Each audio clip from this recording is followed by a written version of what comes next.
Newsday continues here on One News Now. I'm Sean Yao. Metro Manila mayors are ready in case the capital region is further downgraded to alert level 0.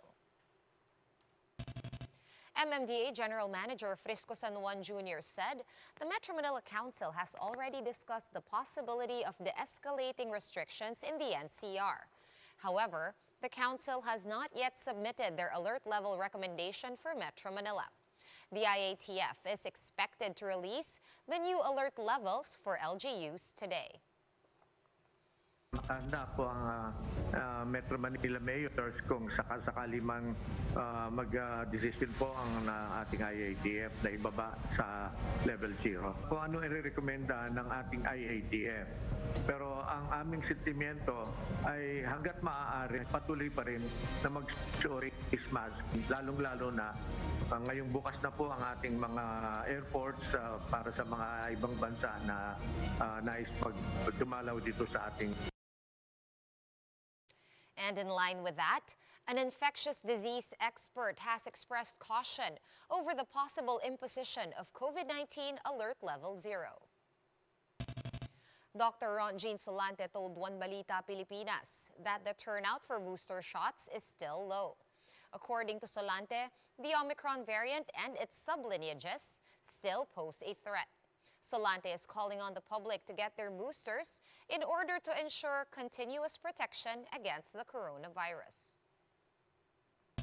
At this point, nakikita naman natin, nag-improve na yung mga kaso natin at saka yung healthcare utilization natin ay talagang bumaba na, So these are good signs for us to be in what we call the new normal, Pero siguro kung ang alert level 0, Cheryl, will entail removal of the face mask and at the same time, yung mga gatherings are not anymore restricted. Medyo mangangamba tayo dyan,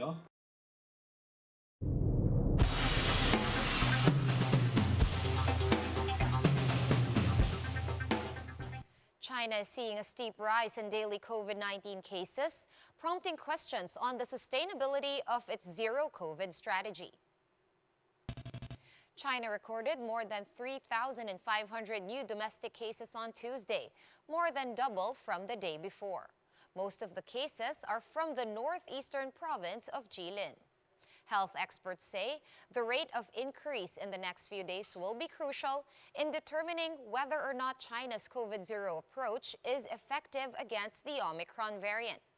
According to the Lantau University, the current outbreak is the biggest since the onset of the pandemic in Wuhan. We'll be back with more stories after this quick break. Keep it here on One News.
watching One News Now. I'm Sean Yao.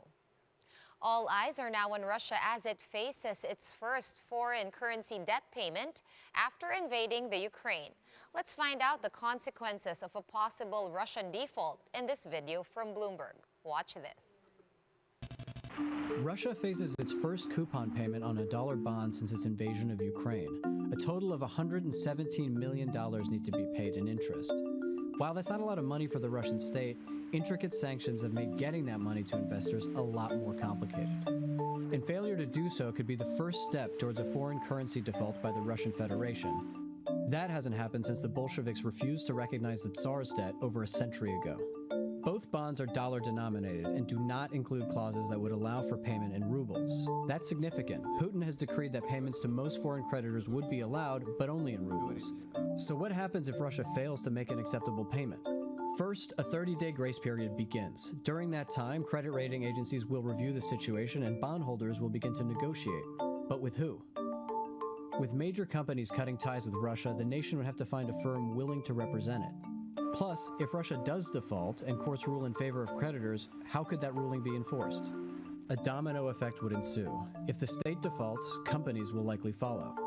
And there's about $250 billion worth of Russian corporate and sovereign bonds in the euro and dollar markets outstanding. Default could also lock Russia out of international capital markets, making it immensely difficult to raise money. The international community has already made Russia the most sanctioned country in the world. So far, China has shown willingness to continue working with Moscow. But could a default change all that?